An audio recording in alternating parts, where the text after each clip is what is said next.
free broken DC19 that my gran found me? Well, it is done. It now works and, well, it is cleaner. You know, there was some dust inside of it, but it was still possibly, bar, you know, when they were brand new, the cleanest Dyson DC19 I think I have ever seen. Let us have a look at it, see how it works, and yeah, just admire its simple beauty. Let's have a look.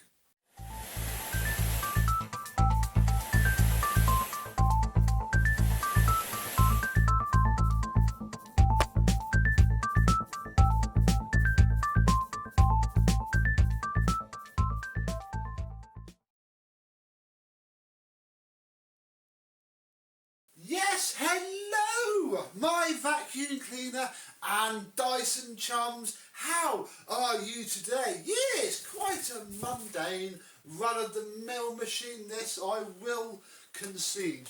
But certainly the cleanest ever. I mean, there was a small film of dust underneath here. Obviously the motor was black with carbon dust from the burnt out one. But bar that, it's as cleanish as it was, which, as you saw, is very clean. But now it's even cleaner with no dust, no grime. The only thing I did mess up was I put the wrong length screw under the shroud, which is phenomenally annoying. I must admit, you have to be careful of tracking your screws. Normally I use a screw card, and I would recommend that, although on these only three or four screws, I think it's only three, which is these three, are a different size, so schoolboy error, cannot deny that. But yeah, everything in it. I mean, if it had a brand new bin on it, obviously these Perspex bins do get trashed with the minimal of dust.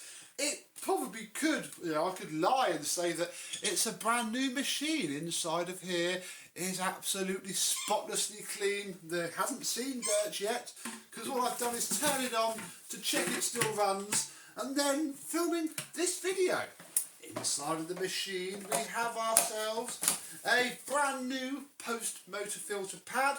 Haven't gone all out and put a HEPA in it because it's just not really worth the expense, and I do find that they do just, you know, kill the airflow just a little bit. And yeah, as a refurbisher screwdriver monkey working on my front room floor, you can get 10 of those for £8. It seems not.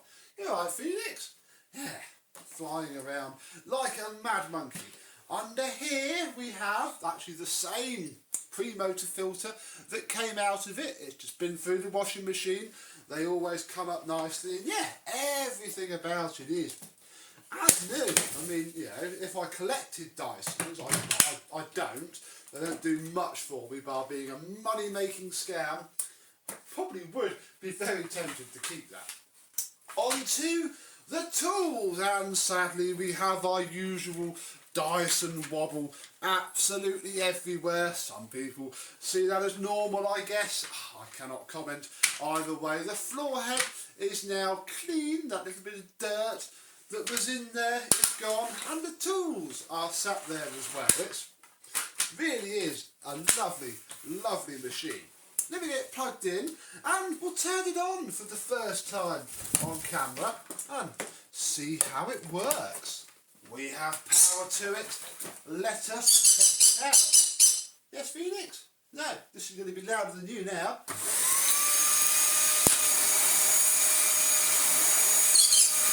Very nice indeed.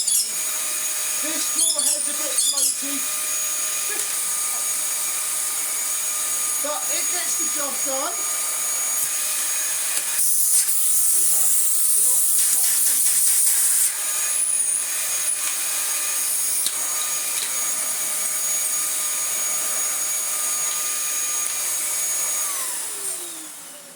Lots of suction, lots of airflow. It's your typical sit in the Dyson really. Back when Dyson, and this is one of the last models I would call, you know, simple, reliable, although they have a habit of burning their motors out, so I guess I shouldn't sing its praises too much, but you know, just gets the bits up. The only slight downside, and I did tweak it a little bit by wrapping the cable around a bit, which then strengthens the spring, is that the cord reel is a bit slow, but every Dyson cylinder does that. Dyson never quite got their cord reels beautiful. It's almost like Hoover. Hoover could never quite get theirs well either. Electrolux cord reel ones were always very good.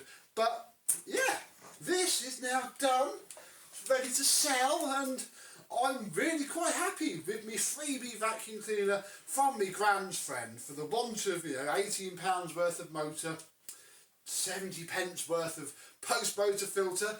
It is done and ready for sale. So tell me, what's the cleanest scrap Dyson you have ever got? And, was it as clean as this? Was it cleaner? Did it work? I mean, I can't be too cocky about this. It was burnt out, but crikey, it has been well looked after, something which Dyson generally aren't, because the demographic of people that tend to buy them are the sort of people that drive around in a 2-year-old car with bald tyres and generally don't really care about preventative maintenance. This one is perhaps quite a rare beast in that regard. But that's it for this video. Thank you very much for watching.